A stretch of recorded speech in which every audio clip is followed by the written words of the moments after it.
Hello everyone, and welcome back to Agents of Damned, our Let's Play D&D podcast featuring myself, your sometimes benevolent, often malevolent dungeon master, Jordan Roman. And as always, I am joined by my fellow players. Hi guys, I'm Katie, and I play Faith. Hey everyone, I'm Christina, and I play Winterra. And I'm Drew McLean, and by the mighty majesty of Bahamut's muscles, I play the good Dr. Arlo Aegon. And you guys have done it again! You've managed to complete yet another mission, and are currently enjoying a little bit of revelry. How do y'all feel? Tired. Woo! I feel as though we have surmounted a great terror, a blight that would have been released upon this land, and through our heroism, we have saved a great many lives. True heroes be we, the Agents of Damned. Alright. Cool your jets, it is still a game. Okay. Anyway, why don't we do a quickie little recap and hop right back into our adventure. Last time, the fearsome battle between the agents and the animated spells raged on. As the necromancer fell, the Finger of Death was consumed with rage and summoned a new army of the undead. It was then that Holly and Otelo arrived with Oberon and an army of Fey soldiers, which quickly clashed with the newly risen army. Everyone else continued their assault on the animated spells, picking them off one by one. When things were at their most dire, Winterra pushed past her fear to use the Star Bomb to deal a devastating blow to the Finger of Death. Seeing Winterra act in spite of the terror she faced, Bookworm placed her hand on top of the Star Bomb, and the two druids cast the spell again to finish the fight once and for all. Oberon took his army back to the Feywild, and everyone learned that Otelo was going to stay in the material plane. She then went off to speak with Holly in private. Arlo, Saith, Nelg, and Erwin went into town to celebrate, while Winterra and Bookworm walked through the forest. Winterra brought Bookworm to the Great Tree to see what could be done to restore the Forest of Lost Giants, only to see a Shamrock fly off towards the desecrated land to begin healing it. Back in town, the agents enjoyed a celebration being held in their honor. As everyone enjoyed the food, drink, and festivities, Winterra finally confessed her feelings to Bookworm with a little help of some liquid courage and Arlo's ultimate wingman technique, Healing Word. And thus, we resume our tale.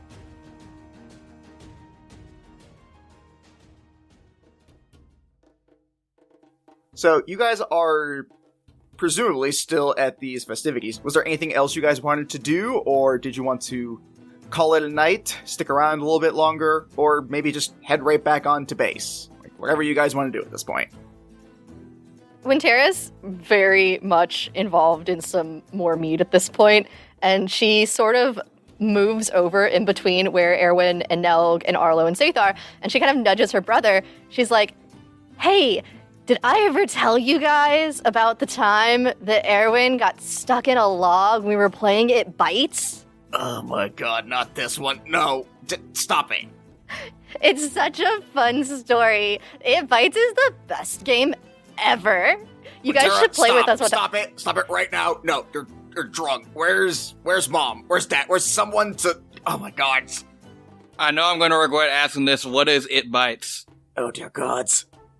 So you have a group of people, and then you have to have teams, and everyone has like a stick, and then you take the stick, and you're trying to keep it away from the other person, but it's like there's biting, and you're just like trying to make sure the other team can't put their stick on the other side of the other team's stick.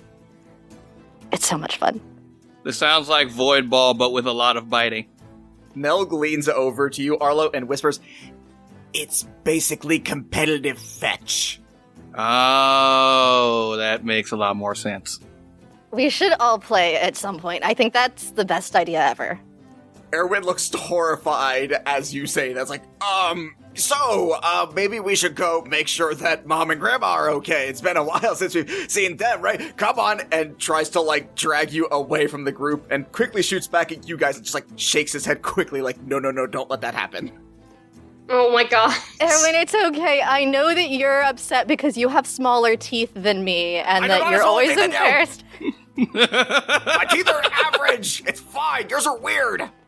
Wait, hold on, Aaron, open your mouth. No. Why? If your teeth are normal, why would you open your mouth?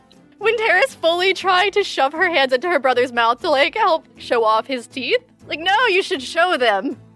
You are drunk, so unfortunately it is not quite going as you think it should. That's what she thinks she's doing. It's not happening, though. She's just kind of got her hand resting on his face, like, covering one eye. Oh. Yeah, he is just, like, trying to, like, guide you somewhere to make sure you can sit down before you hurt yourself. Let me check my spells to see if there's anything I can get to get Erwin to open his mouth. Hold on. Oh shit, I prepped command. Oh my god. Now, technically, if I do command... Actually, no, like, it just has to be a one-word command. Uh-huh. Would a one-word command, like, if I just go, like, say, ah... I'd allow that to be a one-word command. I cast command. I make a wisdom saving throw, right? Yes. That is a 14. And that does not pass. He looks away from God. you as his mouth immediately opens. Poor Erwin. I look over, I just crane my neck over to see. He is actively, like, trying to avoid making any form of, like, direct eye contact with you. He's like, Wintera, help me wrestle him. Okay, I help. She does not help. She's drunk. Oh god. I help a lot. I good help. Save, help me wrestle him with your tail. Huh? What? What's happening? There's no time to explain. We have to see Erwin's teeth. It's very important. Lives are at stake.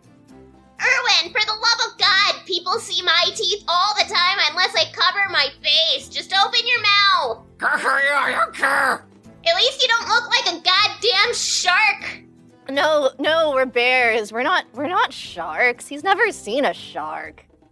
We're supposed to go help Mom. And when Tara starts dashing into the forest.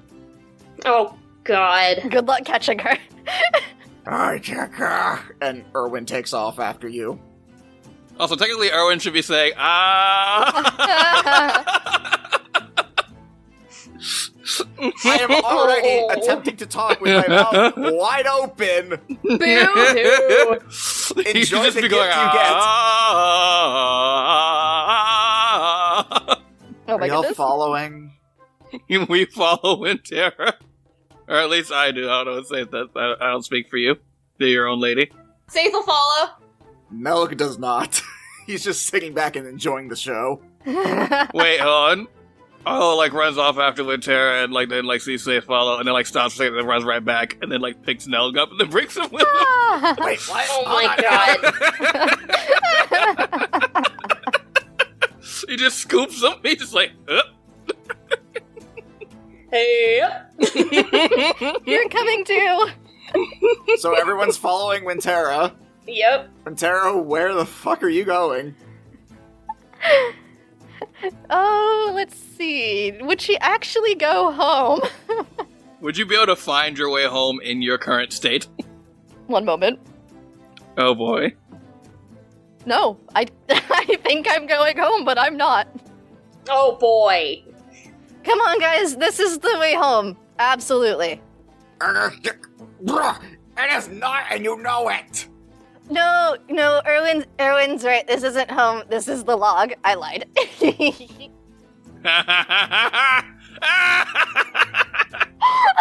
That laugh is in character. Erwin, who at this point has caught up to you, because he is technically faster than you, scoops you up to, nope, we're going back to the cave. You are way too intoxicated for this. You're not, Mom. You can't tell me what to do. Feels like I can, as he is carrying you off. I really never thought Wintero would be such a lightweight. Bold of you to assume she's only had one. I didn't. Huh. Other than the occasional drunken kick and punch, she is not putting up much of an effort at this point.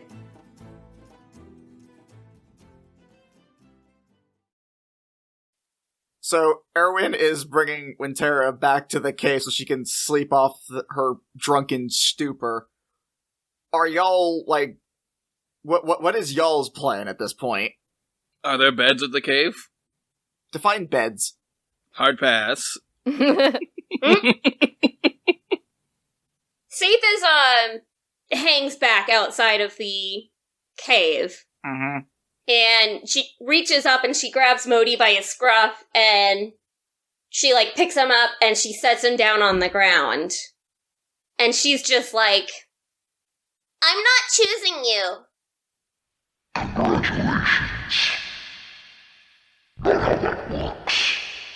We never made a pact, Asmodeus. I don't belong to you. As I said, not how that works. Asmodeus, I'm choosing a deity. Keep thinking what you will. I want you to know that going forward, I will treat you with some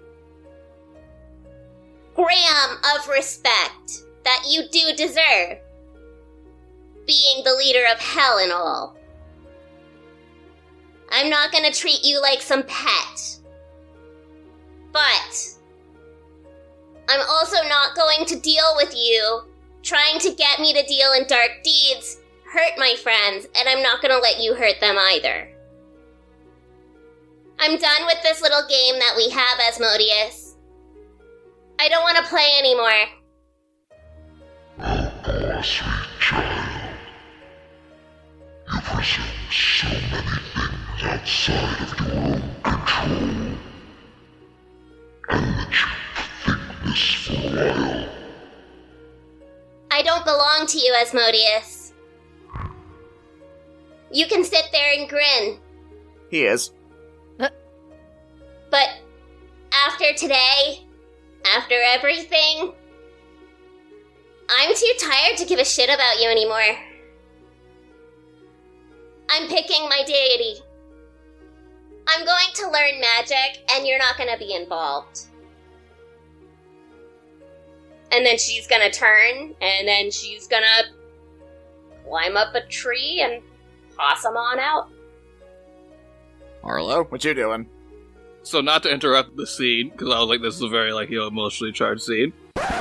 But also, I feel like as part of, like, Arlo's, like, clerically duties, if, like, he hears anyone in a general radius go, I'm going to pick a deity, that he would, like, Kool-Aid Man through a door and be like, have you heard about Dragon Jesus? Wait, okay, So wait. same way. She doesn't possum up a tree, Arlo. You can overhear her. So, like, Arlo was kind of, like, a ways away, and as soon as he heard that, he started, like, like, making his way over. So, like, in the background of that conversation, you just heard Arlo's, like, his rapid footsteps getting She closer sees him and walking closer. over. She's like, she looks down at Modi. She looks back at Arlo. It's not gonna be Bahamut. It's not gonna be Bahamut. You say that now, but have you read these pamphlets? And he's got, like, a bunch of them. Oh my goodness. Do you have a moment to listen about our Lord and Savior, Bahamut? Did you know that he's a real estate mogul, regularly works out, and approves of cracking heads? All of which are awesome things. Do you want to be awesome? Try Bahamut. She looks at Arlo and she's, how much did you hear? I mean, like, my ears are kind of trained on the whole, like, looking for a deity thing. That's kind of where I started, like, listening in, but I try not to eavesdrop, but, I gotta say, I'm proud of you sticking up for yourself there. And as much as I definitely would love it if the deity you picked was Bahamut because he rules so damn hard, I'll support any decision that you make. She's gonna walk up to you, and she's just going to...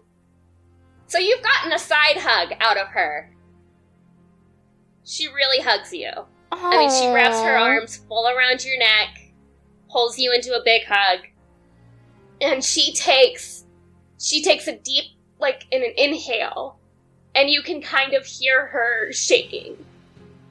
Arlo, like, just hugs Safe so tight. Like, when you've just gotten someone who's just, like, really gone through it, and, like, you feel like you can squeeze the bad times out. I would say this, Arlo just kind of hangs out with Safe for a bit. And also Nelg, because I brought Nelg, because I thought it would make for a good joke. I realize now in this moment that I guess... You finally put Nelg down. Oh, hey, Nelg, you're here! By the way, can I get wings? 1 per customer. Can't do any more than that. Everybody gets 1.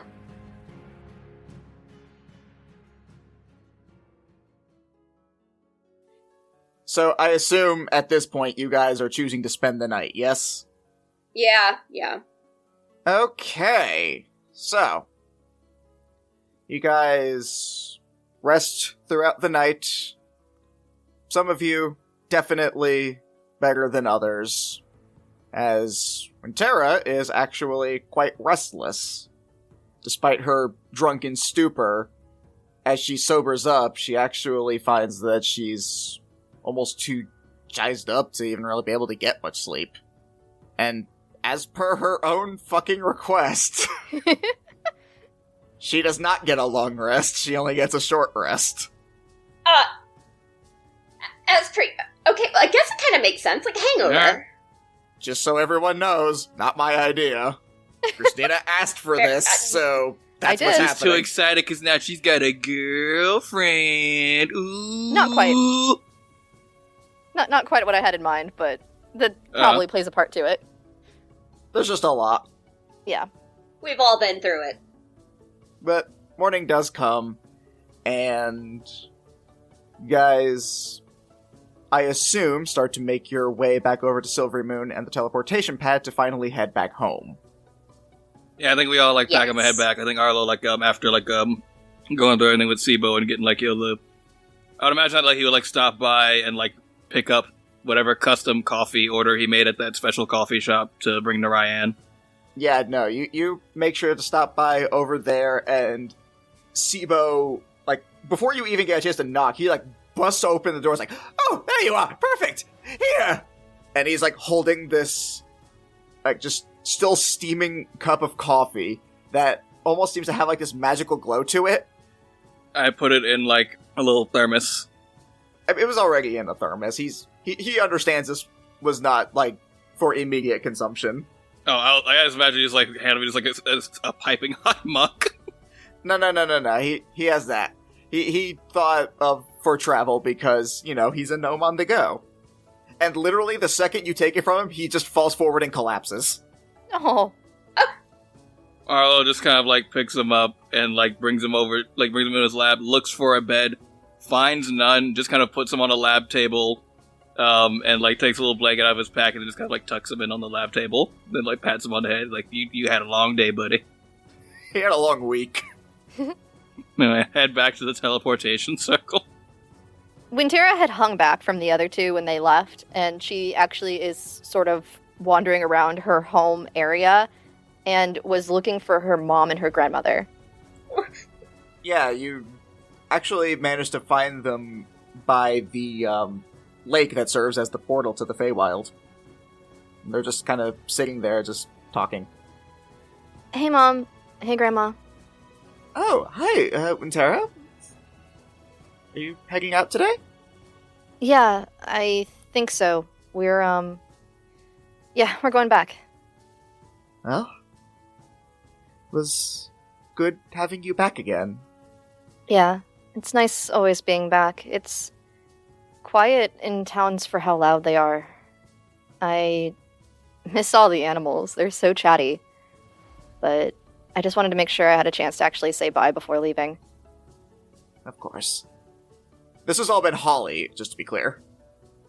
And she kind of turns to her grandmother a little bit and she says, also, I feel like I should probably apologize for the way I acted last time I saw you. It wasn't entirely me.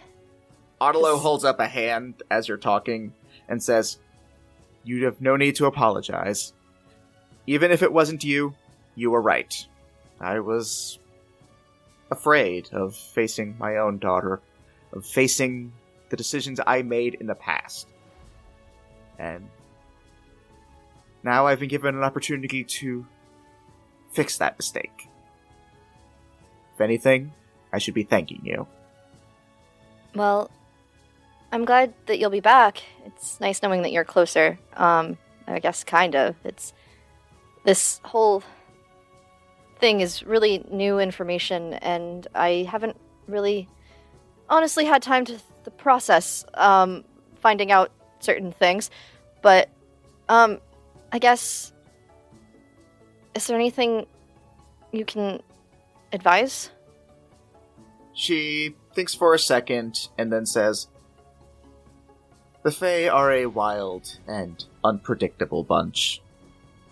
I would say, as far as your new abilities are concerned, keep an open mind. Because whatever you think won't work, for the Fae, there's still a chance it might." Good to know. I feel like there's a lot to learn, honestly, but thank you. Of course. And they both actually go in and give you a hug. Wintera fully meets both of them back, and she's kind of like whispering into her mom, "Do you think I should tell Oliver I'm leaving, or do you think I should just go? Because he might follow me if I say bye." She gives a light chuckle and says, "We'll let him know." Okay. I'll send him things. Actually, I have something I want to make a copy of and give back to him. I think he'd like it a lot. And what is that, pray tell? Well, one of the weird things that has happened since I've joined the agency involved a weird infernal flaming oven, and I got transported to another realm. And there is this kid's book, and it's called Little Johnny Bugbear, and it's really cute, but I think it might be fun to have over at Damned too, because I kind of like it also, so I'm gonna make a copy and send it back. It definitely sounds like an interesting thing that people should enjoy listening to. Wink.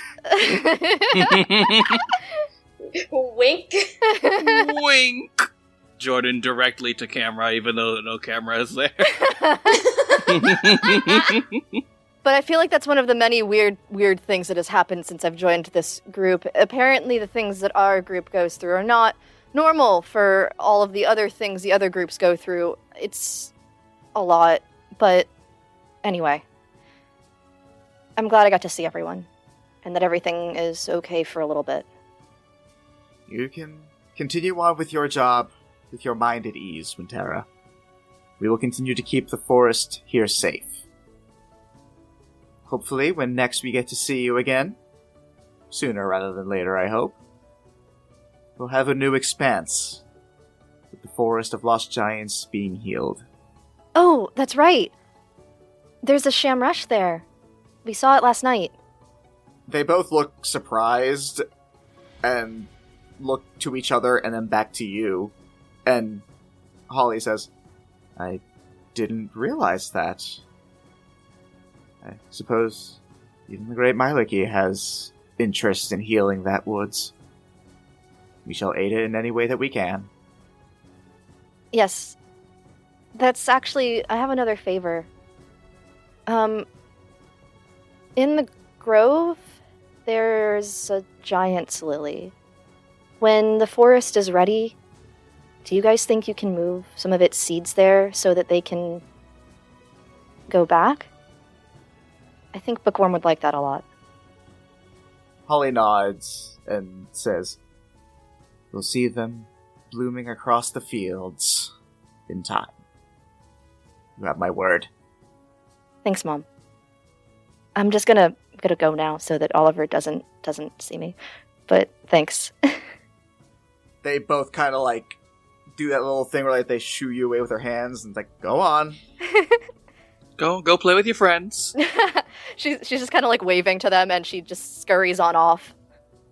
So you all eventually reconvene back over at the teleportation circle. Nelg and Team Killers are there with you, ready to head back. Also my precious baby boy, Polly. Yep. Who finally makes a reappearance after almost 3 episodes. It was a dangerous situation. I didn't want Polly getting hurt. Hey guys, are you ready to go? Yeah. As ready as I can be. Shakes the little mug. Oh, I'm glad you got the coffee. Well, no larger than a dilly-dally. Let's head on back. I step onto the teleportation circle. You all step onto the teleportation circle, and a bright light envelops you all as you are brought back to base.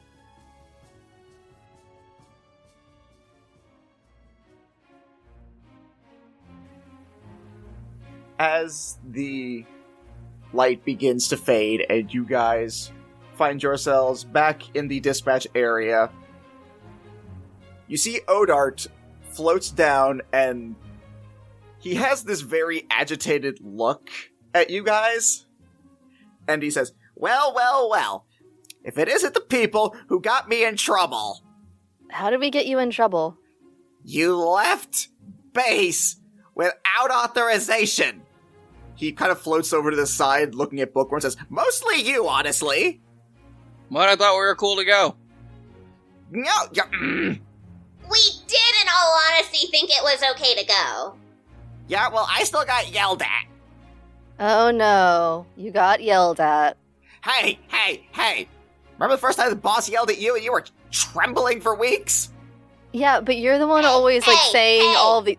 Odart, What? we almost just fucking died. Now shut the hell up and watch my ass as I walk by.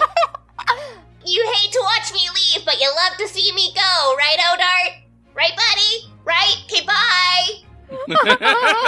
He is bright red.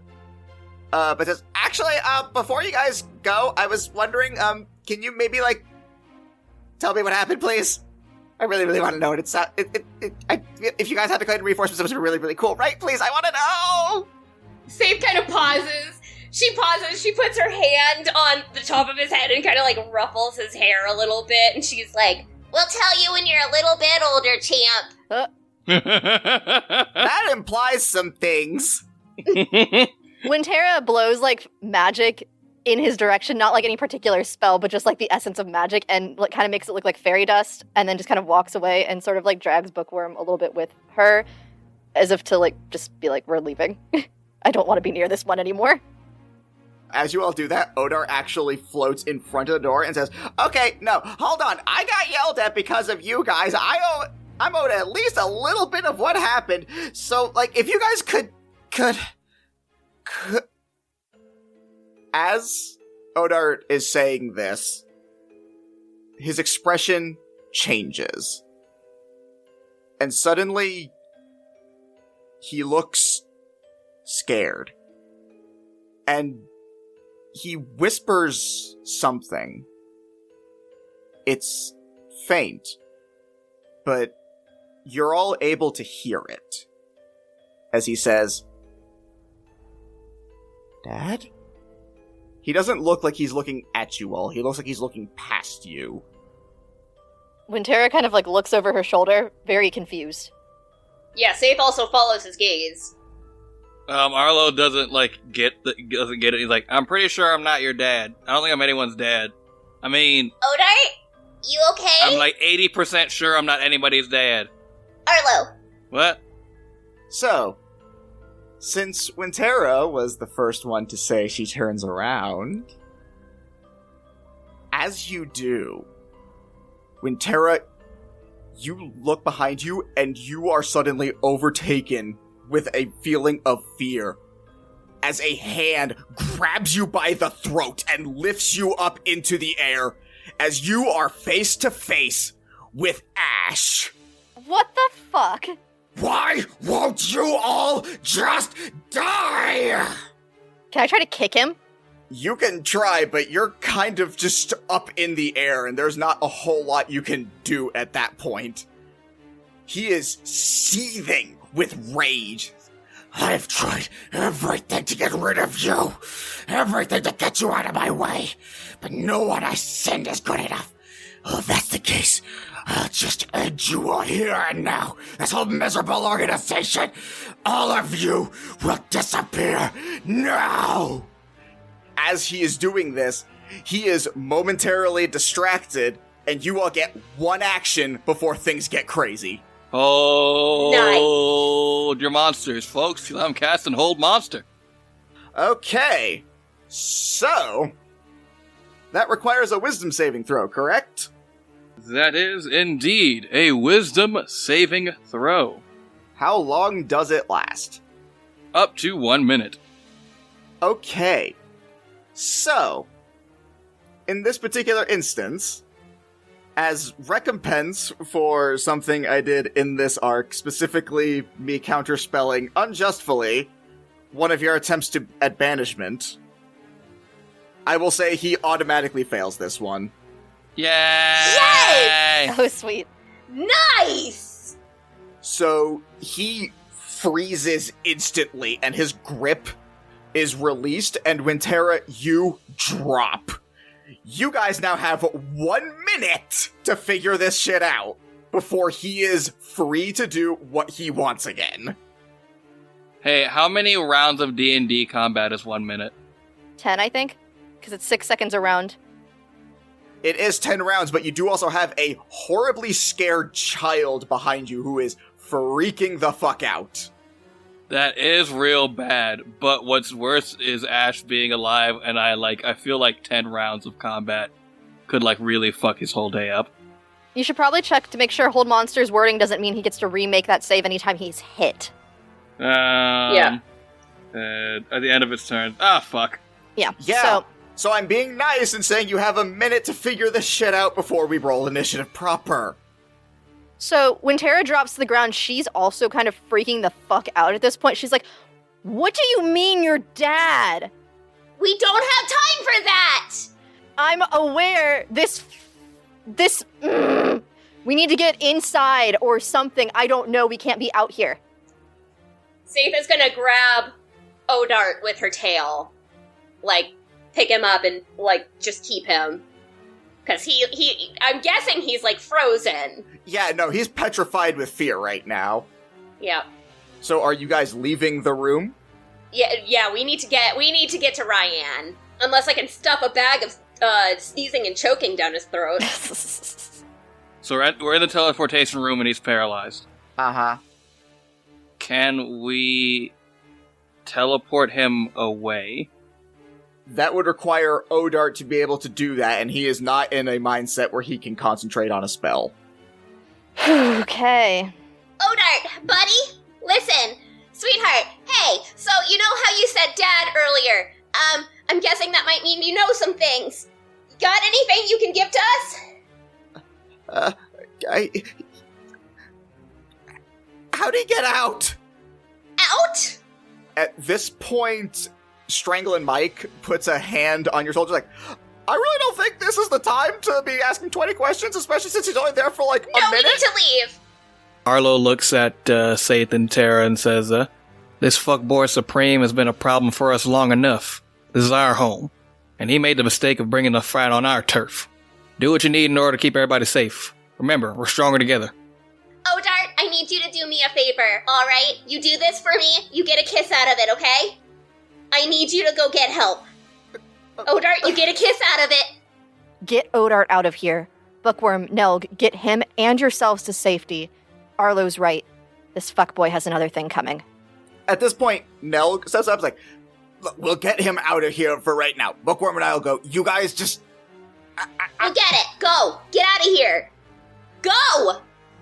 So, Nelg and Bookworm both get Odart, and Nelg says, alright, we're getting to Ryan. Just, can you send off a signal or something so everyone knows? And Odart, briefly steps out, okay. And as they go off, Odart begins casting something.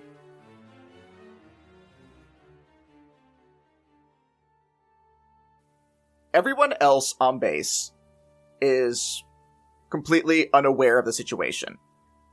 They're going about their usual business. The other teams that recently managed to return are resting up. Ryan is currently in her office tending to some paperwork, aware that you guys will be returning shortly, and aware that she's going to have a less than pleasant conversation with you guys. And then all of a sudden, they all hear, "Intruder in the base! Intruder in the base! This is not a drill! I repeat, intruder in the base! In the teleportation area! Everyone who can help, please go! Agents and team killers are holding them off! Hurry!" As we get back to you guys, the minute wears off. And Ash, having regained control of himself, in a blood-curdling fury, screams out, which turns to a roar, as he fully turns back into his draconic state. The wall behind you guys explodes out, and you are all forced into the hallways. Roll initiative. Oh my gosh. Oh boy. 14. 16. And that's 10. Okay, so as you guys are thrown out of there, Ash lifts his head back as black flames begin to form in his mouth, and he shoots the flames down onto you guys. And before they hit you, you see a movement in front of you, and suddenly a bright light envelops the space in front of you, blocking off the flames. And you guys, in that moment, recognize Divine Shield, holding off the flames. And Harvin, who is the one holding the shield, is like, "Push it back, now!" And Vythe and Hope both force a wave of energy through him, and the flames shoot back at Ash, stunning him for a moment. You then see circling around Ash's feet is Knifen, bringing a rope around, quickly entangling him.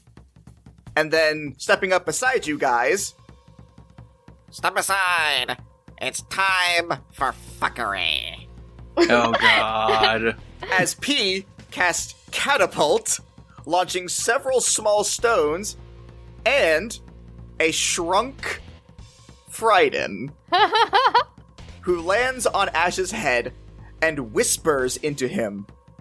Dissonant whispers, causing him to reel back, being tripped by Knifen, and falls down. Behind you all, you hear arcane incantations, as you look and see Second Chance, with Raylan and Forngal empowering Seven, holding an infernal dagger. He's like, "Alright, coming for that other eye!" And he bolts forward, and before he's able to make contact, Ash opens his eye and lets out a terrifying roar, sending Seven and Knifen flying back over towards you guys. Harvin looks at you all and says, "So, this is our intruder, huh?" Yep.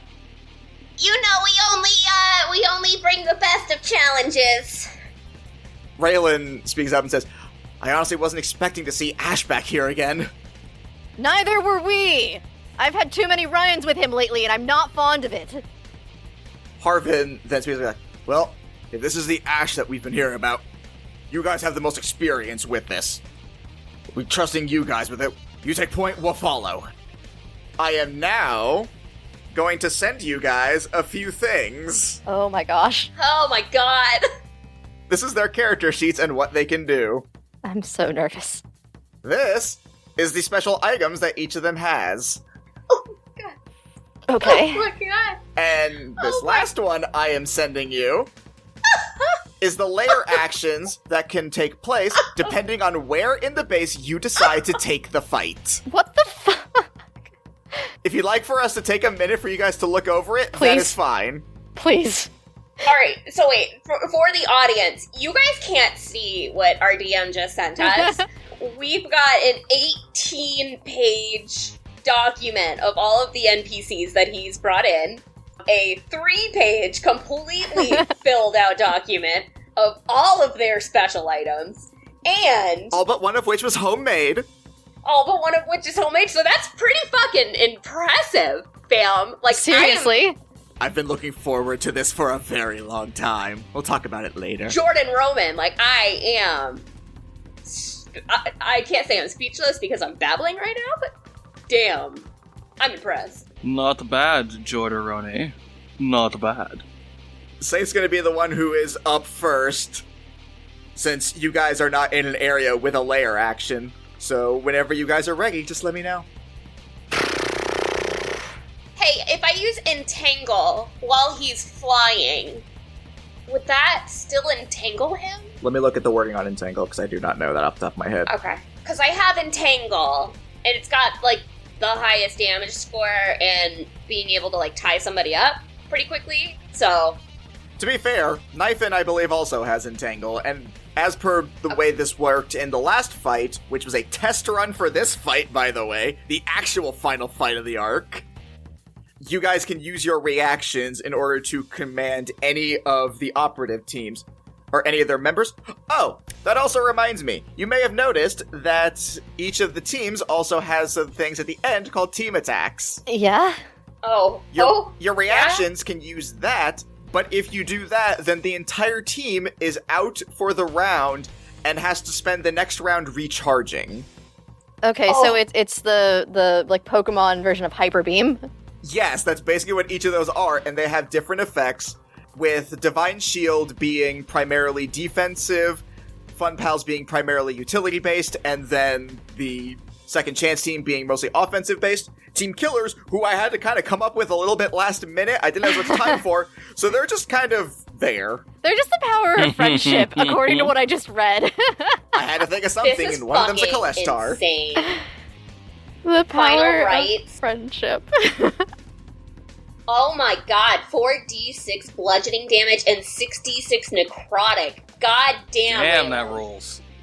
Also, final rights, nice. That was the last one I came up with. It's just fucking dope. Mm-hmm. They each technically showed off one of their abilities there. Hey, Jordan, are we still under the effects of... It's still currently the arc, right? So are we still under the effects of, like, Big Betties and stuff? Oh, Christina, that's the thing. Big Betties occurs over a mission, not an arc. So no. Oh, okay. Your Big Betty bonuses That's are okay. all gone. Oh, and I'd also like to say, Christina, Uh-huh. thank you for the gift of a short rest instead of a long rest. Oh, it's fine. I can still cause some absolute bullshit, Jordan. I'm looking forward to this. Yeah, but you don't have any of your 5th level spell slots, which made me very happy. That's okay. Let's fucking mess shit up.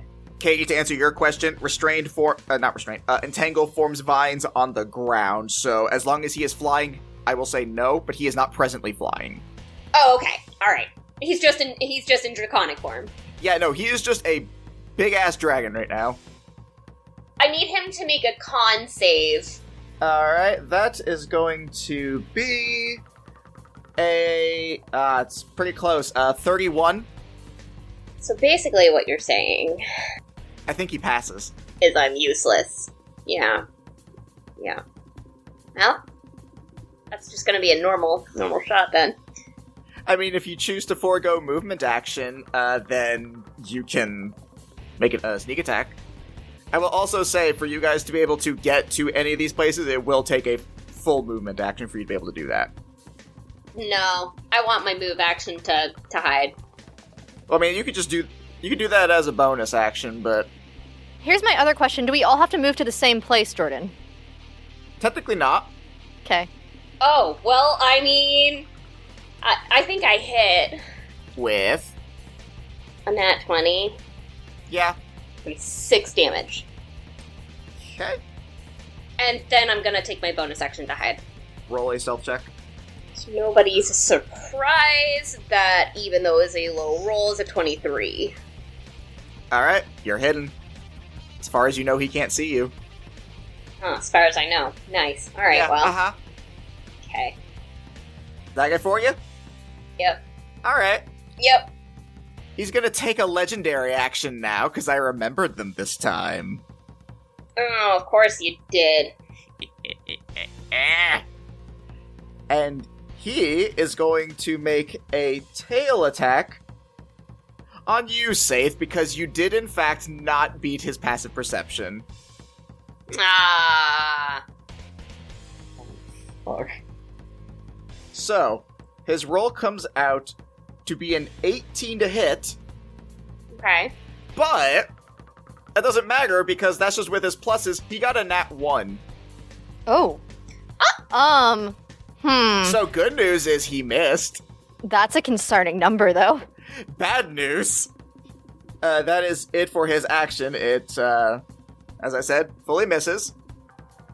Tara, you're up. How close to Ash are all of us right this second? I would say he sort of forced you guys out of it, but since he would have to be close enough to make a tail attack, I would say he has kept himself within 10 feet of you guys. Okay, so when Tara bonus action shifts, regular shifter shift. Okay. And she's just like, why do you keep following us? Why can't you just go away and stay away? And she's going to take her staff and she's going to slam it on the ground and cast Wall of Thorns from her regular Staff of the Woodlands in a circle around him.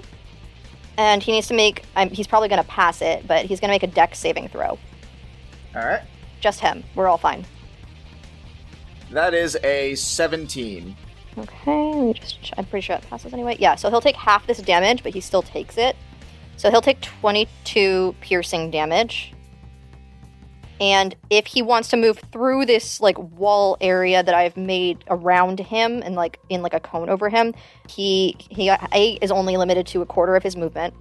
And B, he has to make, anytime he's in there, the same dex saving throw or take the same damage at starts the turn or ends his turn there. I will save my reaction for a moment. And then when Tara looks to everyone and she's just like, okay, we're standing our ground. Saith gives a thumbs up from where she is. Her tail like turns into like a little hand with like a thumbs up. Alright, so that's it for you, Wintera? Yeah, I think so. Q. So, he is going to now take another legendary action. And this time he is going to spend 2 of them in order to perform a wing attack. I need you guys to make me a dexterity saving throw. I have a feeling this still doesn't pass. That's a 21. I got a 5. I got a 28. Okay, only Saith passes. So that is going to be 19 points of bludgeoning damage as he beats his wings, creating a powerful wind on you guys.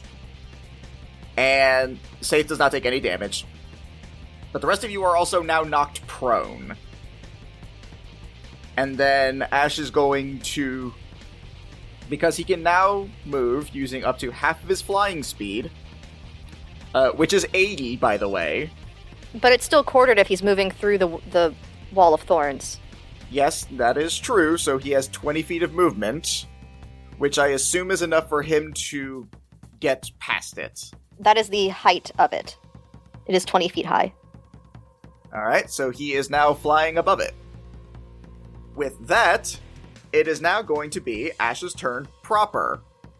Now, I'm going to be uncharacteristically nice in this instance and say that because I technically had him use his breath weapon for a cutscene, he still has to recharge. Unfortunately for you guys, he got it. So I now need all of you to make me another dexterity saving throw. And trust me, you're gonna want to pass. I rolled 14. I rolled a 24. I only got an 18. Safe matches. Okay. So do I, like, take half? Yeah, for simplicity's sake, I'll just say you take half. Okay. So, at base level... Hey, Wintera, do you remember when I did this to you last time? Mm-hmm. So the first half of this is going to be 80 fire damage. The Tiefling and the Dragonborn take half.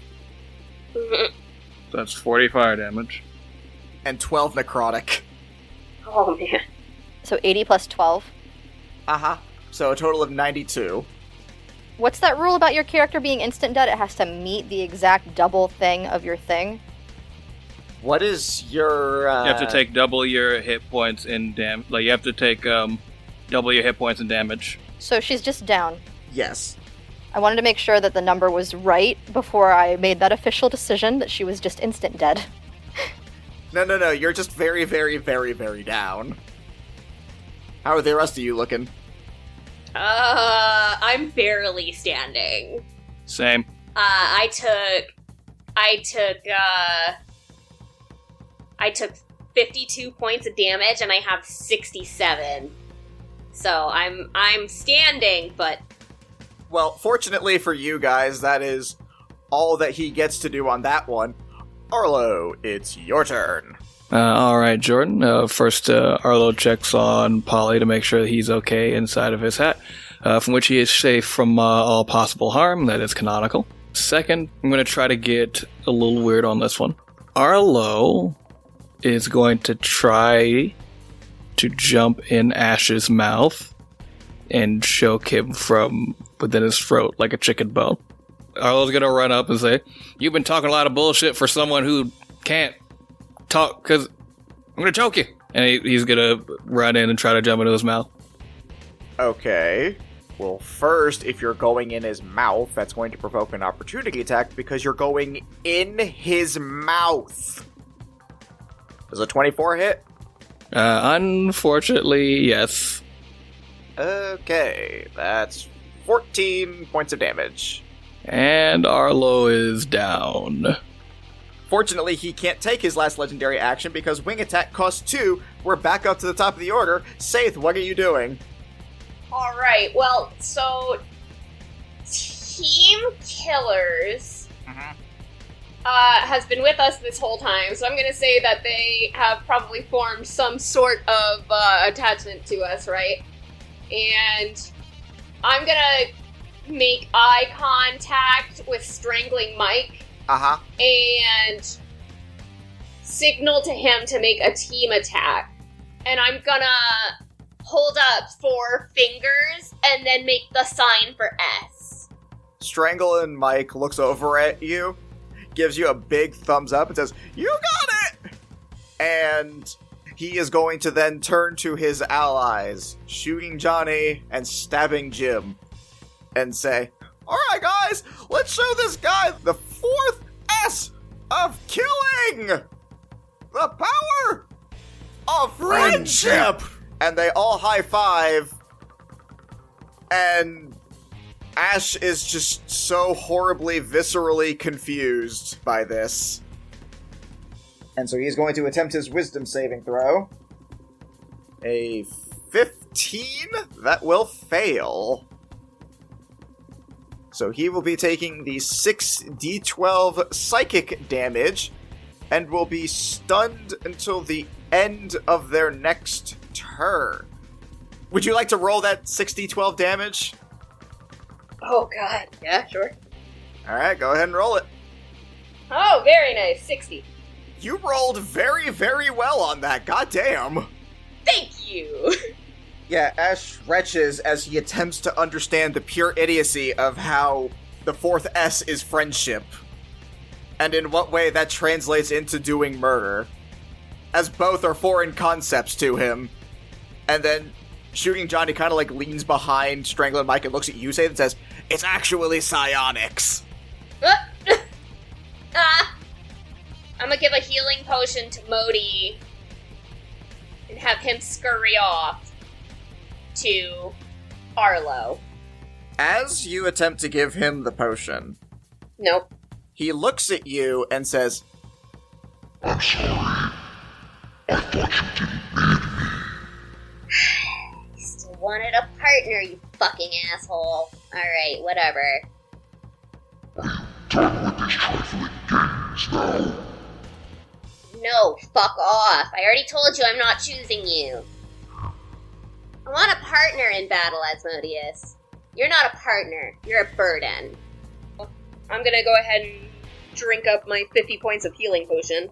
Yep, go ahead and do that. And then I'm gonna prepare my birds, and that's it. Alright.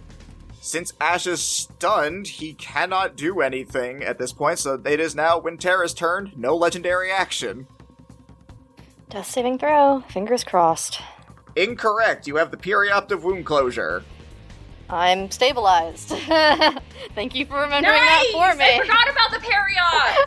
It may seem like I'm actively trying to do you all a murder, but I'm still, at least kind of sort of a little on your side. You can still fully use a reaction to command someone else even though you are down. Yep. It is more just, mechanically, that's when they act. And all of Team Killers is indisposed because of Saith's using their Team Blast, whatever thing. And he's currently... You said he's stunned? He is stunned because he failed to save. Winterra's gonna look over to Raylan and say, "You know healing, right?" McCleric, yeah? Okay, do one of your higher healing spells, please. Especially on Arlo, because he just fell out of the sky, and from experience, that hurts, but also, please don't forget me, because I'm burned, everything's spinning, and I feel like I'm about to throw up. Yeah, okay, fair. And what are you having her do specifically? Mass Cure Wounds. I think that's the highest spell healing thing she can do. 6 creatures in 30-foot radius sphere, so Saith already regained hit points. So mainly me and Arlo, please. Unless anyone else is also down. No, mechanically, they're not affected by this stuff, just for simplicity's sake. I don't want to calculate all that health. Gotcha. Okay, so it's 3d8 plus her spell casting ability modifier, which is... I believe it should be a 5. What are clerics? They're... Wisdom. Okay, 4. Okay, we each get 20 hit points. Me and Arlo. And Arlo is no longer down. Correct. You guys come back up with 20 hit points. Saith, if you weren't maxed out, you also get that 20? I am now, yeah. Okay. Okay, that was my reaction, and then my action was being stabilized, so I think that's everything I can do, since I don't think I can use a bonus action. Does the parry have to take an action? I don't know what stabilizing actually counts as. Hold on. No, you're good. You still have... That didn't... It doesn't say anything about taking an action.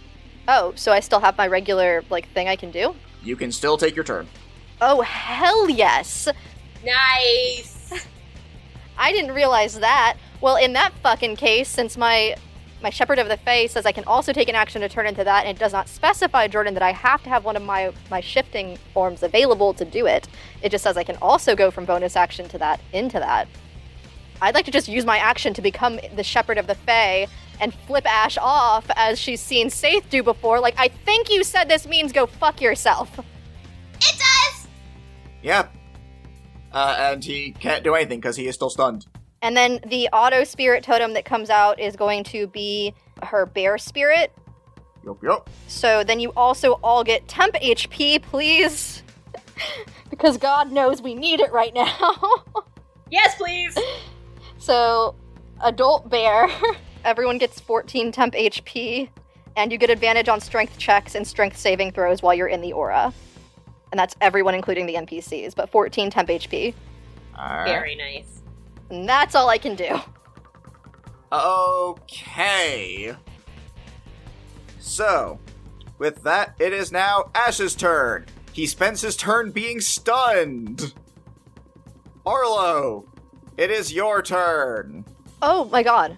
I didn't realize this of Raylan's thing. You should have maxed out on that hit point thing because of her Circle of Mortality.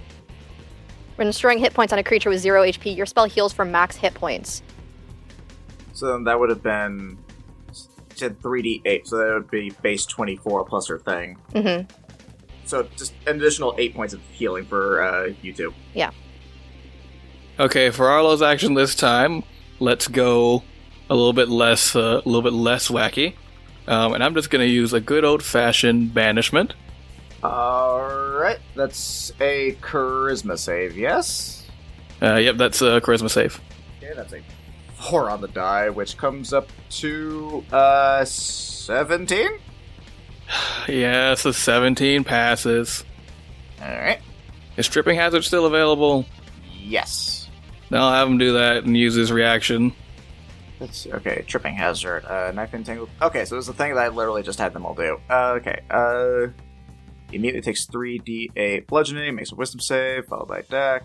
Okay. So, those. Good on the wisdom. He should auto-fail that dex. Fair point. Auto fails the dex. Forgot about that. So then it is going, similar to how the fight started, Knifin is going to, again, wrap vines around his feet. He will once again shrink down and launch Frieden. And then Frieden will attempt to do a whisper. The whisper does not work, however. He does still fail his dex, so he will take 3d8 bludgeoning damage and then be knocked prone. Which, surprisingly, he is not immune to. Which I thought he would be, but I guess not. You want to roll that 3d8, or? That's 19 damage. Okay. Is that going to be it? And that, it'll end my turn. Alright. Brings it back up to the top of the order. Saith, it is you again. This is the last. After this one, he is no longer stunned. Alright, so Saith is she's gonna take a moment, she's gonna look at her beautiful ink ravens that are currently all looking at her, like, what do you want us to do?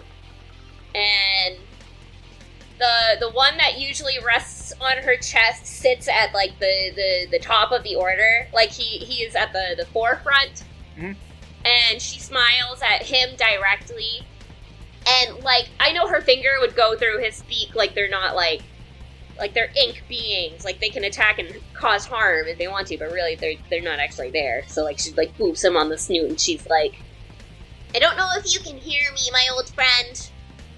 I don't know if we're even gonna survive this, and maybe I'll finally be able to join you. But I'm gonna need you more now than I ever have. Roll me religion. Oh, that's not bad. 19? You feel a slight warmth of a familiar presence. Her eyes burn and well. Her brows soften, and she is ready. So her ravens are going to fly out and surround Arlo, and they're gonna hold action. Okay. Saith is going to try to take another shot. And I need... Is he on the ground right now? He is prone. I assume so, since he's, prone, yeah. I'm going to... Can he make dex saves right now? He can't, because he's prone. He fails them automatically because he's stunned. For now, until after your turn. Automatically. Hey, so I'm gonna shoot him with an arrow that has entanglement. Alright, yeah, go ahead and roll to hit. Does a 17 pass? Because he's prone, I believe you would roll with advantage, so roll again, because no, it does not. What a natural 20. Fucking Katie! It's not my fault! It's not my fault! You asked me to roll again! Yeah. You asked me to roll again! Yeah, God damn it, just roll it. It's not my fault! Uh-huh. And because it was with advantage because he's prone, you do also get your sneak attack, so... Yes! And advantage for being stunned. Just advantage on that roll. Oh my god, wait, okay, yes, alright. He's just in a rough position, currently. 32 Nice. damage. I'm assuming that did not include the crit damage. I was just asking because the crit damage, because it includes sneak attack and the bolt, would be base 40. Yeah. Which means it would actually be 73 points of damage, yes? Yes! Saith's like, don't fuck with my friends! Yep. You came into my home, get out! She's mad! He's also looking pretty bad right now. Alright, and she's gonna take her bonus action to hide. Alright, go ahead and roll it. Did you also use your reaction to have anyone else attack? Oh, I didn't use my reaction to have somebody attack. Alright, who have we had attack so far? Who's opened back up again? The killers are opened back up again. No. Right? Because we're at the top of the attack. No, because you used them last turn, they have to recharge this one. Oh, you're right. Same with Second Chance, because Arlo had them do that, Second Chance is gone too. Okay. Yeah, so you have access to... No, I use the Friday Night Fun Pals. Fun Pals, said the wrong one. Yeah, you have Second Chance or Divine Shield. Let's do Final Rites. Okay. So, yeah, it'll just be as Raylan uses the magic spade that she carries and shoves it into the ground and sort of like digs it up, and then just underneath Ash, this what is essentially open grave opens up as he falls into it, and then Forngul and Seven both go in and deal a powerful attack. You notice that Seven pulls out one of the pages of his diary, Fair enough. and it burns up with a black flame as it covers his dagger, and Forngul goes ahead and uses his symbiotic entity, and they both deal an attack. So it's going to be a total of 4d6 bludgeoning damage and 66 necrotic damage. I actually do need the bludgeoning and necrotic to be kept separate. You got it. 16 for the bludgeoning, 24 necrotic. It is actually 12 necrotic, as he is a shadow dragon and resists it. Okay, fair enough. He still did not much care for that. Alright, I'm done. That's me. I will also go ahead and say that because of him being prone when you did this, I know the attack says that he is only restrained if he is a large or smaller creature, but he was already knocked down, so I'm going to go ahead and say that he's going to have to make the strength save to get out of that anyway. Nice. And he's already, I already entangled him, with a bunch of vines and shit. He's already gonna have, a fun time. He's got a few saves he's going to have to make, which, because of that, I'm also going to go ahead and say he doesn't get his legendary actions until he's dealt with all of that. Yes! Because he does not have any legendary actions that would necessarily allow him to do that, so he's just kind of got to deal with it until it's his turn proper. Which means, Winterra, you're up. Oh, fuck. Okay. Nice. Hell yeah. Love this. Winterra is livid at this point, watching all of this happen, and she's enthused about watching Saith deal all the damage. She's just like, that was incredible, Saith. Now it's my turn. And so she's going to take the Great Axe Shepherd Staff and hold it in the air, and she's using it as her druidic focus, and she's going to summon 2 Jockbirds. And so, using the Jockbirds, she's going to have them attack the currently downed Ash. I forgot that we had custom Jockbirds. Yes. Yes! Oh dear God. Yeah.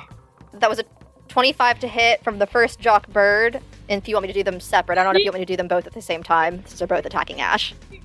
Yes! We'll count that as the same one. So two Jockbirds? Yeah, and so they both hit. Sweet. Okay, so that's their beak attack damage. So 6 magical piercing on the beak. And holy shit, that's a nat 20 on their talon attack. Okay. Oh, and I'm sorry, I was only doing one of those, so it was 12 for the first hit of magical piercing, and then on the second hit, that's 40 magical slashing damage. Fucking what? Yeah, because it's 10 each, so double that is 40. God damn! Jockbird always wins, she says, emitting fey energy. Holy Jockbird always wins! fuck. Jockbird always wins! Jockbird always wins! Ash is looking fucking rough. He is? Okay. Yeah, he was expecting to come in and sort of handle things. He is visibly angered by, 1, the fact that you're all still alive, 2, that he's losing. Okay. And Fuck you, motherfucker! let's see, do we want to use Divine Shield?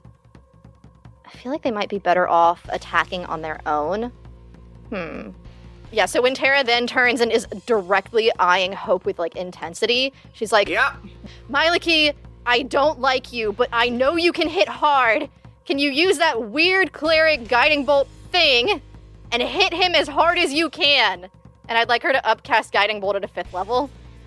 Hope looks at you and is like, I thought we had like a friendly rivalry thing going on. You don't like me? Yes, I do, but right now I'm mad. Just hit him. Yeah, okay. And 5th level guiding bolt. Would you care to roll that hit? Sure. Let's see if... Holy shit, Jordan. Jordan. You Jordan. did fucking I not! Oh my god, I did! No! No! There's no way! No! Oh my god, really? Really? Oh. Katie, I My think you're God. being usurped. I'm okay with this! Fucking wreck it! Christina! Oh, Get this it. is going to be Murder so him. much... You know what? Christina, remember the first episode? The first episode. He wrecked your ass. Wrecked your ass, right? You deserve... Multiple times. You deserve payback, baby. So I believe that's a base 8d6 radiant damage. So You base deserve is 48. payback. Yup. Okay, and then let's see what we actually roll. 71 radiant damage. Oh. Oh my. Oh. Okay. Did he eat it? Did he eat it? I mean, depends on how you're referring to it. I will say this. You do notice that the shadows around him seem to burn away, as it looks like that may have done more than you thought it did. Oh! Oh dear God in heaven. Was that double damage, Jordan? I mean, yeah. 142 radiant damage? I'm gonna cry. This You're isn't gonna real. cry? I thought This this... is a dream. This can't be. This is a... There's no fucking 140. 2, yeah. Please tell me that's it. That was my reaction, that was my action. What's your bonus, baby? What is my You be bonus? quiet. What is your bonus, baby? Oh my God. Is he still up for any reason? He's still alive, yes. Not happy, but alive. I'll just go ahead and just end my turn for now. Okay, cool. Ash is gonna try and, I guess get out of the dirt first. Get out of the dirt. He manages to rend himself up from the ground, but he is still very much entangled by the vines, and so still not a whole lot he can do. Not to mention that was his action to do that. In what may be the last time I say this episode. Arlo, you're up. Yeah, the raven that's sitting on Arlo's shoulder, like, he's looking at Ash and he just squawks and looks at Arlo. And Arlo, you get the feeling that you can tell these ravens whatever you want them to do. Is that like an action or a bonus action? It's my bonus action. I held an action. Oh, neat. Oh my... Well, first things first, it's... Someone kind of beat me to the punch a little bit, but I think it's time for, like, an old Arlo favorite. Gonna go with a nice 4th level guiding bolt. Oh, Get it. yes. Oh dear lord. Well, let me roll the hit first. I'll only get advantage on it. For so many Yeah. different reasons. Yeah. Alright, so that first roll is 16 on the die. Let's see what the second is. You crit, I swear to fucking God. I don't think that you're gonna be very happy, Jordan. You No, there's no way! did not! There's no fucking way! Jordan, You shut your whore mouth right the fuck now! in my defense, I Oh my thought God. that I would have an ending to that sentence when I started it, and I didn't. You fucking cunt. That's my line! In your defense, there's Druidic, like, just being shouted at you from Wintera, like, fuck him up, he doesn't deserve it.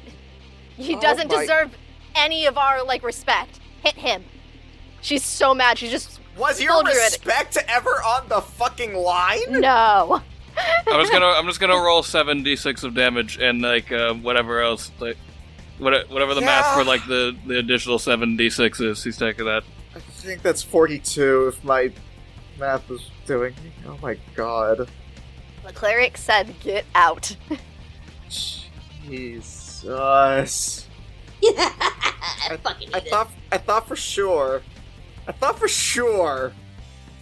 this would be the one. So 22 plus whatever the crit damage is. 64.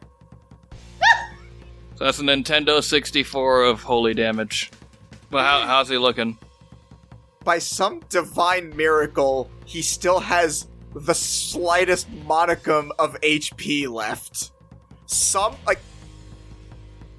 Barely. But he is on he is bleeding profusely out of everything. The shadowy aura that was enveloping him is down to a light flicker over his grayish scales. He is... Does he look like he's close enough to death that my precious baby boy could land the finishing blow? Let me see what his damage is. And if not, can my ravens provide assistance? In fact, yes, they fucking can, because I held my action. I will put this one out there. I don't... He might not be able to hit with any of his bonuses unless you crit. Okay, here... You know what? Have him right on the shoulder of one of my ravens. Here is how I will say this. Because technically, yes, Christina is right. Based on his AC and con save, Polly realistically could not do anything. However, because you guys have beaten me so fucking senseless on this, I guess I'm having a lapse in judgment. And I just need to go curl up somewhere and regain my sense of self as someone who thought I could kill you guys. Never. Because of the ravens, and because I did say that his shadowy aura is diminishing, I will say that you may choose which of the two things he does, and it will hit without resistance to necrotic damage. Because I'm so beaten and broken. At this point, I just don't even know what the fuck. I'll say with the aid of the crows, I sent him to go, breathe his ghostly breath upon Ash and say, alright, Polly, now this is your moment. Your very first killing a big bad. Now, remember, he can speak Draconic just the same as we can. Now, remember what I told you to say to him, and go on, get him. And he happily flies up with his posse of ravens. Yep. Go ahead and roll the 2d8 for the damage. That's 12 damage. What did you want Polly to say? Because some other people in the group do speak Draconic and will get it. He says in his adorable little baby ghost dragon voice, "Buenos dias, senor fuckboy," and kills him. So, he says this, breathes a surprisingly large plume of necrotic flames on Ash, and then Ash, reeling from all of this, lets out a giant roar, and his wings flap a huge gust of wind, sending you all back, and he says, "Enough!" and breathes his breath weapon down on you all again. As you see these flames coming towards you, another figure emerges before you all. Spinning her flaming nunchucks to disperse the flames is indeed Ryan. Yes! As the flames disperse, she does a quick flurry before putting herself in a combat position. At this point, you see the rest of the damned organization come out from the hallway, including with Odart. Everyone is just sort of watching over him. Nelg, Bookworm, Sniffs, everyone from the armory, even Rick Slavenly, disgustingly enough.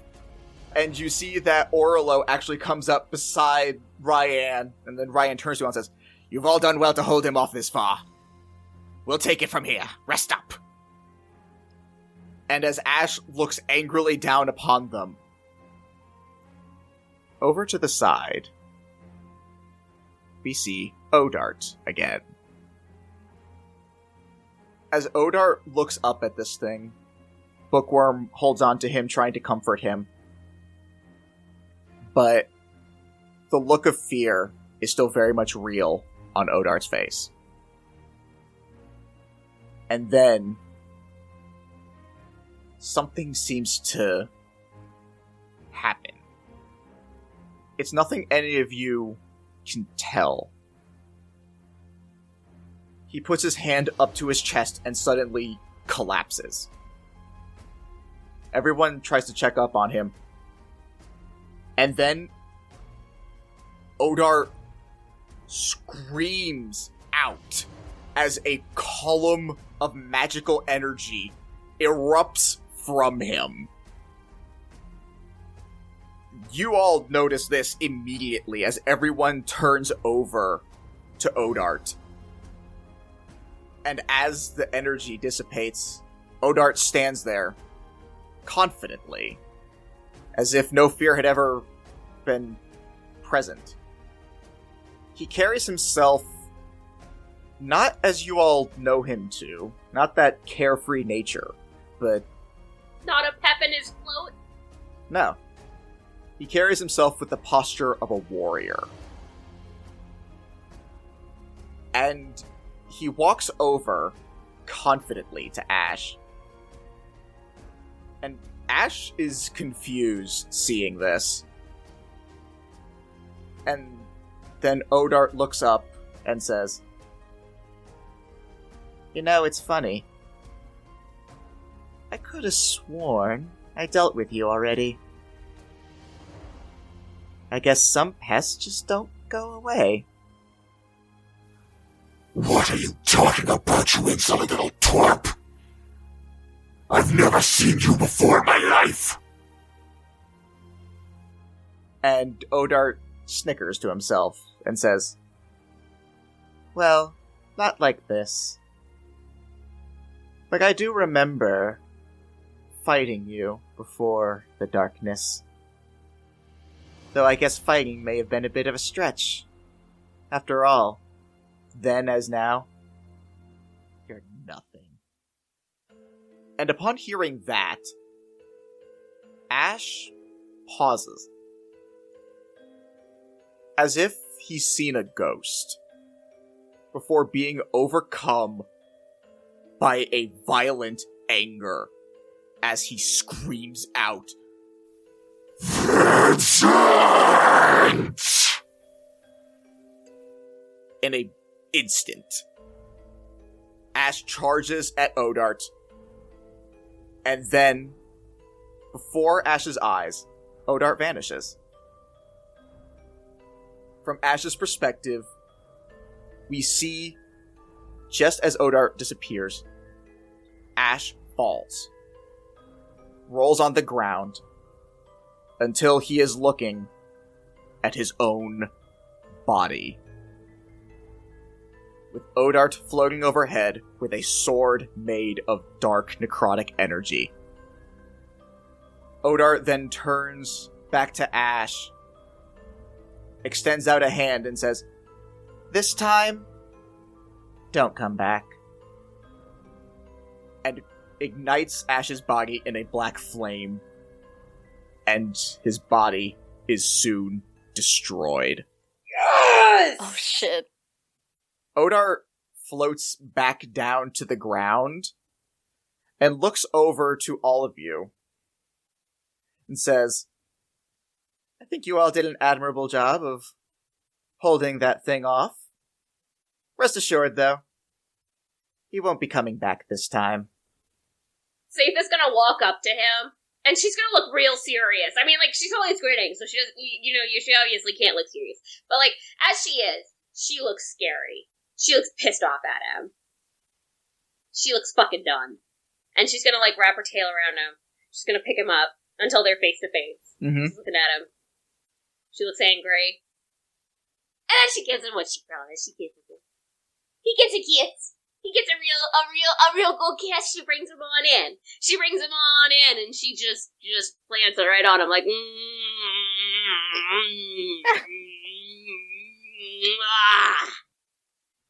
Saith, as you do this, and you pull away from that kiss, he looks unfazed. Huh. Still just smiling confidently. Fair enough, little one. Fair enough. Ryan actually looks shocked at what she is seeing, and as she walks up, she says, I assume you are not Odart. And Odart looks up and says, No. I am Vincent. Wait, as in the statue? Yeah. Huh. Huh. Neat. Wait, hey, Vincent, as in the statue? Ah, you need to be a little bit more specific. I recall there being multiple statues of me. Huh. I'm so confused, and I've been attacked by a dragon too many times in the last week to understand what is happening. What? Ryan looks at you all and says, Well, I believe I owe you all an explanation for this. When I met Odart, he had just come from the Shadowfell, and he had told me that he was sent there with another, Vincent, his father. Somehow, the two of them were combined. Vincent's mind and soul were trapped within Odart's young body, but Odart maintained control, and so had to survive in the Shadowfell, led only by his father's tutelage from within him. But it would appear that through some means, shock, Vincent waking up, hard to say, Vincent is now the one in control. And Odart, or rather Vincent, nods and says, That is correct. Okay, so I have a question then. Yes? Just for my own peace of mind, which one of you... Oh no, it's Odart. Oh, it really is Odart. Oh, he really is a child, isn't he? If you're asking about how he feels, yes, the boy does feel rather strong affection towards you. Unfortunately, because of the nature of how we were transported to the Shadowfell, we were sort of stuck in a form of suspended animation. Despite us having been in the Shadowfell for thousands of years, he did not age. In a sense, both of us reset every day to how we were when we first entered. That's why, despite having lived for so long, he carried himself with a blissful ignorance to the true nature of the world. But such is the way of children, I suppose. Cool, so it really is just his prepubescent, I'm gonna put you down now and walk away slowly. Quickly. Very, very quickly. Can you blame the boy for... No, of course not. Have you seen how round my ass is? I'm canonically the thickest character here. Like, yeah, I understand. The Feywild did confirm that.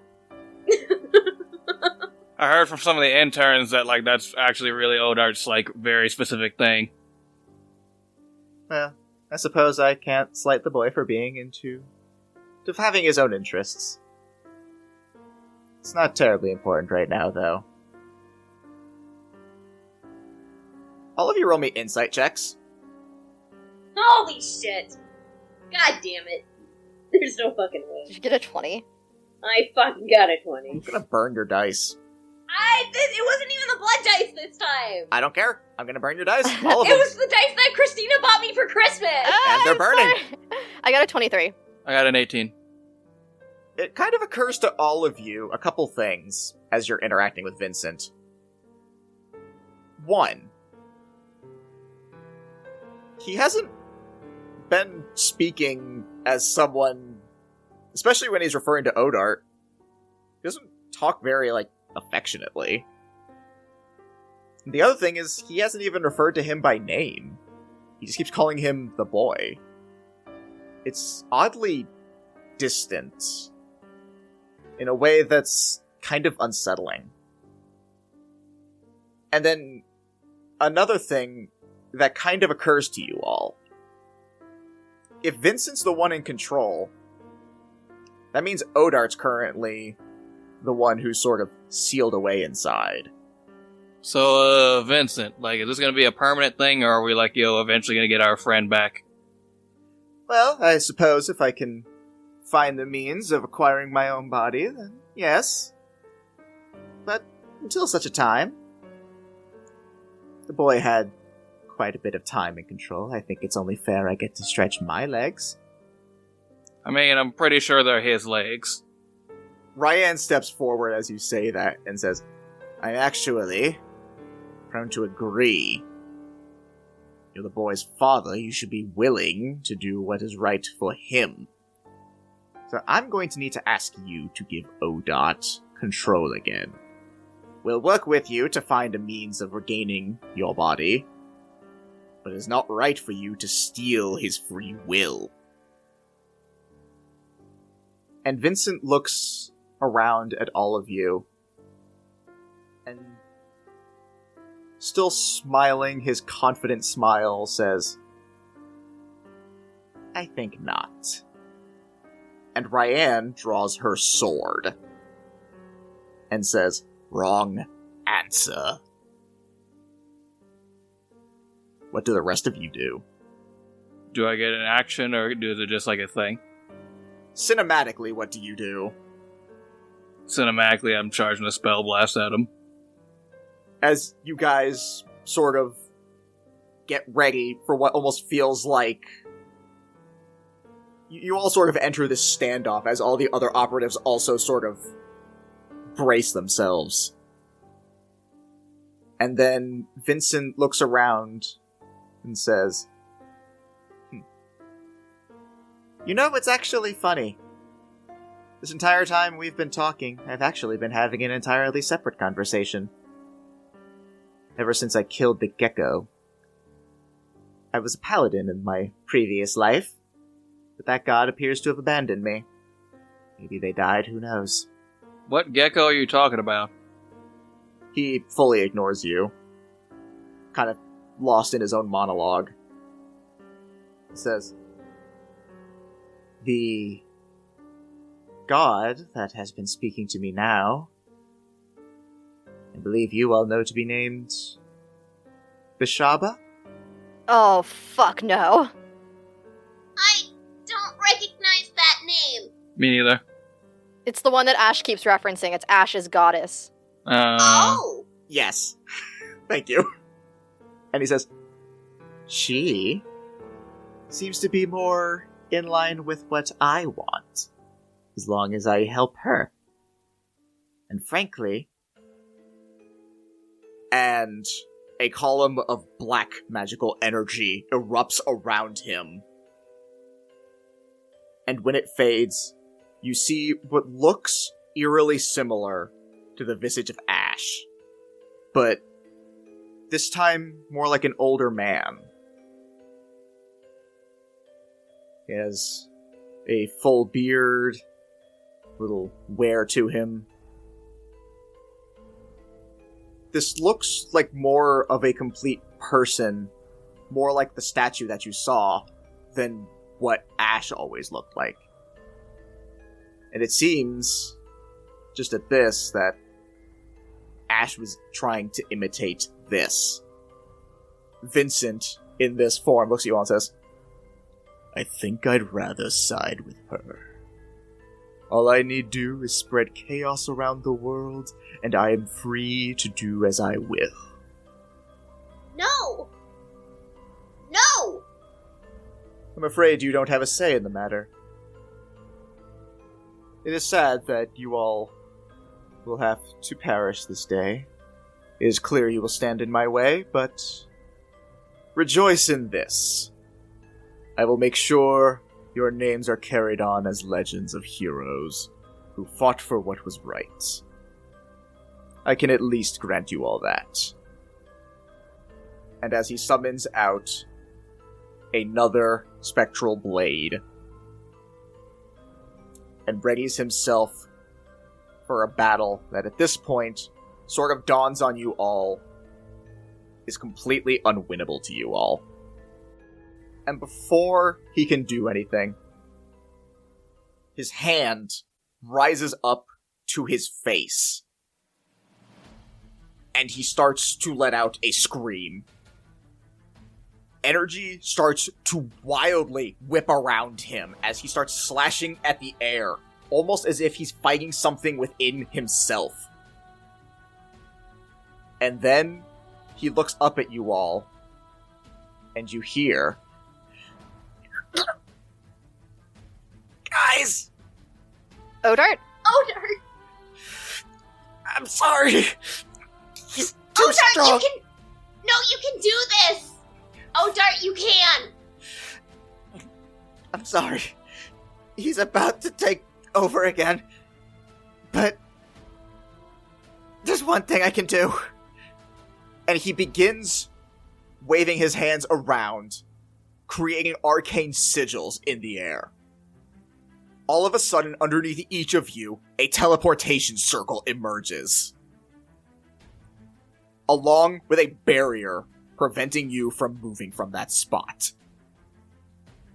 Ryan attempts to charge forward, but runs into the barrier and begins slamming her fist angrily against it, screaming, Odot, what are you doing? You can't do this! And Odart says, I'm sorry. This is the only thing I can think to do. I'll seal him here. Get you guys out, and then it'll just be us here.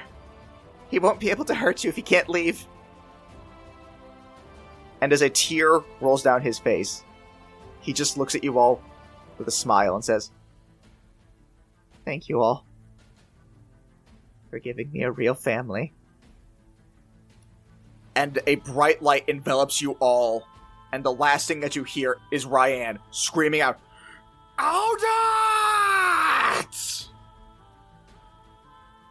And you are all teleported away. Welcome, everyone, to AOD, the Age of Despair. Oh shit! Oh no! And that is where we shall pause our tale for now.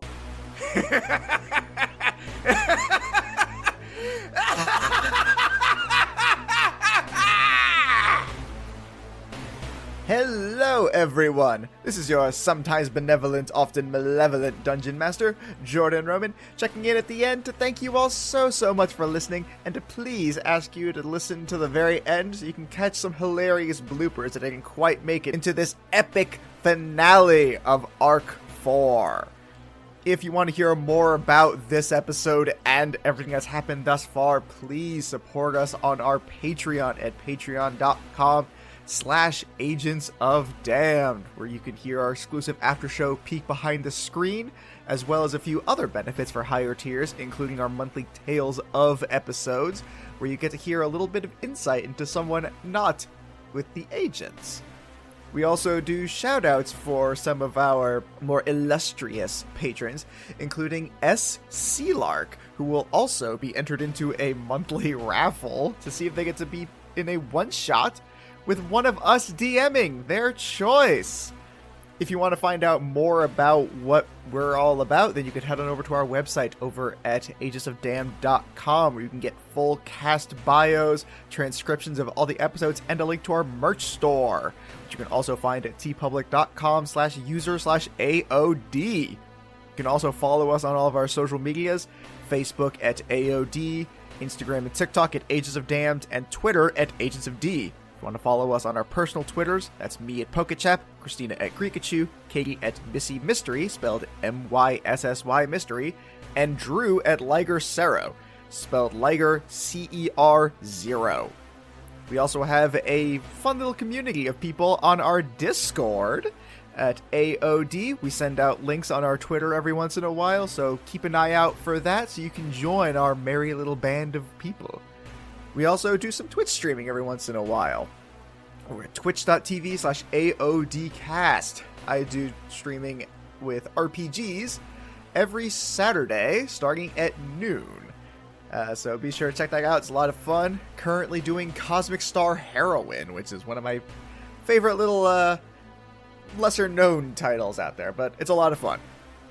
If you want to help out the show, then please leave us a review and share it with a friend. Both of those things help us out immeasurably. For our patrons, we'd like to wish you all a Merry Christmas, and for everyone else, a Happy New Year. We look forward to seeing where the show goes in 2022 and beyond. So until then, bye.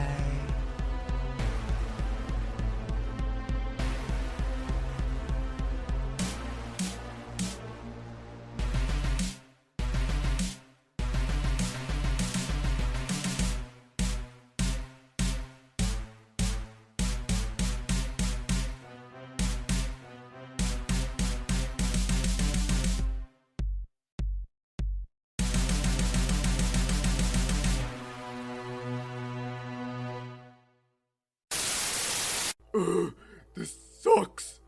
What is wrong, Betty? I'm trying to figure out a new dessert option for the menu. Apparently people don't like dark chocolate anchovy grill parfait. It is interesting issue. Have you considered searching outside of ourselves? Perhaps might I recommend Just Cheesecakes by Tina Rose. Who that? Who that? Why, Just Cheesecake by Tina Rose is local bakery that specializes in cheesecake found in southern Charlotte, North Carolina. As the name implies, they make cheesecake. Is that all? I mean, hell, I can do that. Oh, Betty, you misunderstand. They make so many. They have regular cheesecake, they have cupcake cheesecake. They have so many amazing options for you to choose from. Interesting. Where can I find them? You can find them on facebook.com at Just Cheesecakes by Tina Rose. There they have all sorts of pictures of all of the different cheesecake that they make. And when you're ready to order, you can contact them there. Sounds good. I guess I'll give that a shot. Remember, Betty, it's Just Cheesecakes by Tina Rose. I'll support any decision that you make. Great, I choose Going Tiamat. to Tiamat, and she's going to. Wait! I support any decision that you make except Tiamat. By law, I do have to suplex you if you choose Tiamat. That's not what I want to do. I just have to. No, it's in my contract. None of them. As Vincent says, Or was Ash just someone who got Norded? protect yourself today. Kingdom Hearts fans will know what I'm talking about. Oh, I thought you were... Sorry, I misunderstood. The No, I Norton was making antivirus? Yeah, that's what I Kingdom thought you Hearts were doing. reference. No, Norded, like the...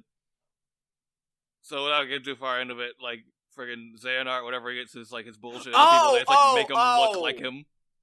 Zayn... Okay. Yeah. I was like, what are you talking about? What's a Nort? Xehanort. Got Norded. Yeah, okay. Got the joke now. There we go. Anyway, And then they fucked. they No. did not. No, they did not.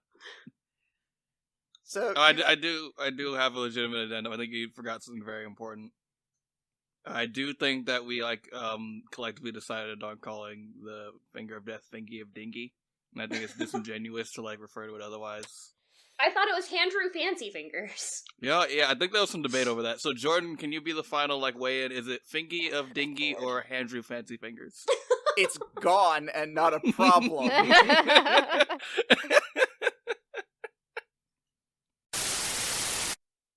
I'm becoming a full-fledged wizard, and you're not going to be involved. You very clearly don't know what a wizard is. You! I think you meant warlock. Warlock, yes, thank you. Warlock, cleric, paladin, literally, those are the ones that involve that. All of them, you pick you know. the worst one. Sometimes You're a druids. full-fledged wizard. Can that be canon? She's like, I'm gonna become a wizard. He's like, that's not how you do it. That's not what that you're doing works. right now. No, I'm sorry. Wizards you guys are the know I nerds mix of up the terms arcade wizard world. and That's warlock super all not the it. damn time. No, I love this so much more that Saith keeps referring to herself as a wizard, and she's clearly a warlock. It's like, behold my wizardry that Thank I can you. do 2 times a day. Okay.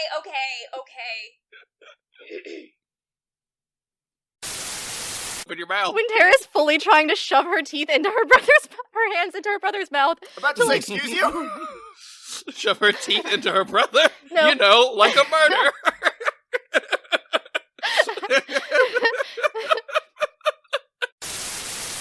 We end up in the Fae again, just from an episode that's supposed to be pure roleplay. No, absolutely not. I'm not bringing you guys back to the Just get Feywild. lost in the forest. I have No. shit I do want to get to at some point. You're not going to the Feywild. We just Please, walk no. up and we're just I'm pretty sure this is Queen Titania's castle. Like, what? No, it's not. And the guards are like, what are you doing here in Queen Titania's castle? It's like Got Milk commercials, but for Bahamut. No, Bahamut is his propaganda is like Tony the Tiger. Like Frosted Flakes commercials. No. You're trying to win a slam dunk competition, and Bahamut's the one who helps you. Okay. How's that? How is Ash looking? You sound so defeated. He sounds so defeated. Well, I wasn't expecting this round to happen. It's like it's a fucking dragon. I'm sure this will be tough. It's from the fucking day. I'll definitely give him a fucking challenge this time, but no, I fucking don't. I'm going into fucking strength with Mike now. Like, what the fuck? Listen, you had me on my toes there for a second. Like, when Wintera and Arlo went down, I was sure you had us. Oh cornered. God. Save it for the after show. Let's go.